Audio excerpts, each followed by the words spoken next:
বিশেষ করে ছিনতাই, চাঁদাবাজি এবং বিভিন্ন কিশোর গ্যাংয়ের শোডাউন হচ্ছে এবং আমরা অনেক আসামিকে গ্রেপ্তার করতে পেরেছি এবং বিভিন্ন সময় আমরা আসামিদের কাছ থেকে এরকম সামুরাই সদৃশ বিভিন্ন জিনিস আমরা দেখতে পেরেছি, দেশীয় অস্ত্র।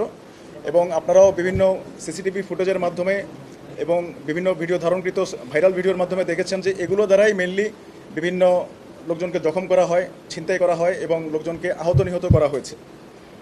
আমরা খবর পেয়েছি যে এই আইটেমগুলো সন্ত্রাসীদেরকে কোনো একটা জায়গা থেকে সাপ্লাই দেওয়া হচ্ছে এবং গোপনে বিক্রি করা হচ্ছে এবং কিছু কিছু সময় তাদেরকে ভাড়াও দেওয়া হচ্ছে এবং কিছু কিছু সময় ফ্রি ডেলিভারি দেওয়া হচ্ছে, হোম ডেলিভারি দেওয়া হচ্ছে।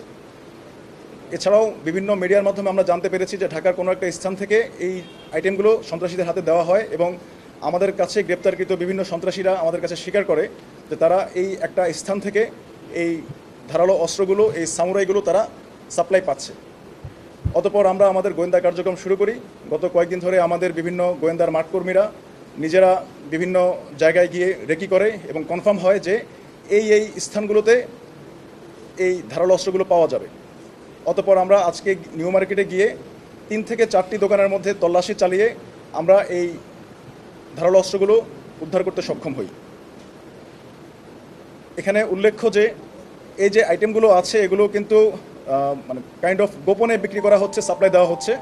তারা ডিসপ্লেতে রাখেনি জিনিসগুলো, উপরে বিভিন্ন কিচেন আইটেম রেখে ভিতর থেকে গোডাউন থেকে এগুলো তারপরে সাপ্লাই দেওয়া হয়।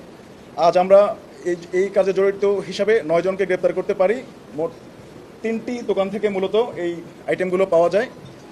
এখন এই ক্ষেত্রে আমি আমাদের ব্যবসায়ী সমাজের প্রতি একটা অনুরোধ করব, সেটি হচ্ছে আপনারা কেউ এই ধরনের সামুরাই চাপাতি বা ধারালো অস্ত্র বিক্রি করবেন না।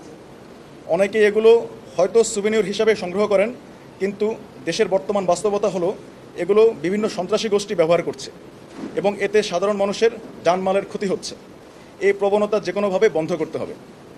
আর সাধারণ জনগণের প্রতি আমার একটি অনুরোধ আছে, সেটি হচ্ছে কিশোর গ্যাংয়ের দৌরত্ব বন্ধ করতে হবে এবং ইনশাল্লাহ আমরা তা বন্ধ করবই।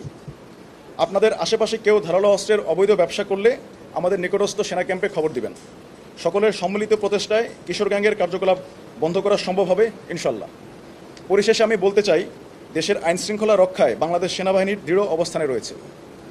আমরা দিনরাত চেষ্টা করে যাচ্ছি যাতে দুষ্কৃতিকারীরা কোনো অবস্থাতেই দেশে অস্থিতিশীল পরিস্থিতি সৃষ্টি করতে না পারে।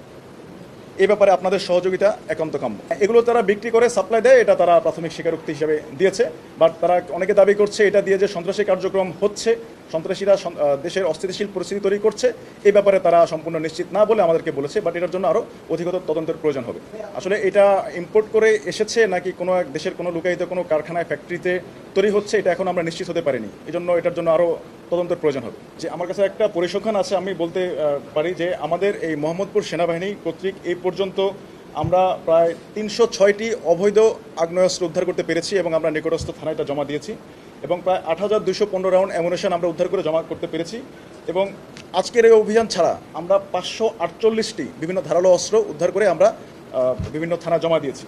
আর এছাড়াও আমাদের কাছে এই পর্যন্ত 818 জন এই মোহাম্মদপুর শেরেবাংলা এবং আদাবর এলাকায় আমরা বিভিন্ন সন্ত্রাসী, বিভিন্ন দুষ্কৃতিকারী এবং বিভিন্ন মাদক ব্যবসায়ীদের গ্রেপ্তার করেছি। এখন পর্যন্ত আমাদের দ্বারা 818 জন গ্রেপ্তার হয়েছে। এটা হচ্ছে আমাদের স্ট্যাটিস্টিক্স। আর এই আইটেমগুলো যেটা আমি বলতে চাচ্ছিলাম যে আমরা প্রচুর আসামি গ্রেপ্তার করেছি এবং তাদের কাছ থেকে প্রাপ্ত দেশীয় অস্ত্র বা আগ্নেয়াস্ত্র জমা দিচ্ছি। আগ্নেয়াস্ত্র অনেক কমেছে, বাট এগুলো যতবারই আমরা গ্রেপ্তার করি ততবারই কিছু না কিছু আমরা পাই। তখন আমাদের কাছে মনে হচ্ছে যে maybe there is some supplier, তারা হয়তো সাপ্লাই পাচ্ছে, কারণ এগুলো কখনো শেষ হচ্ছে না। সন্ত্রাসী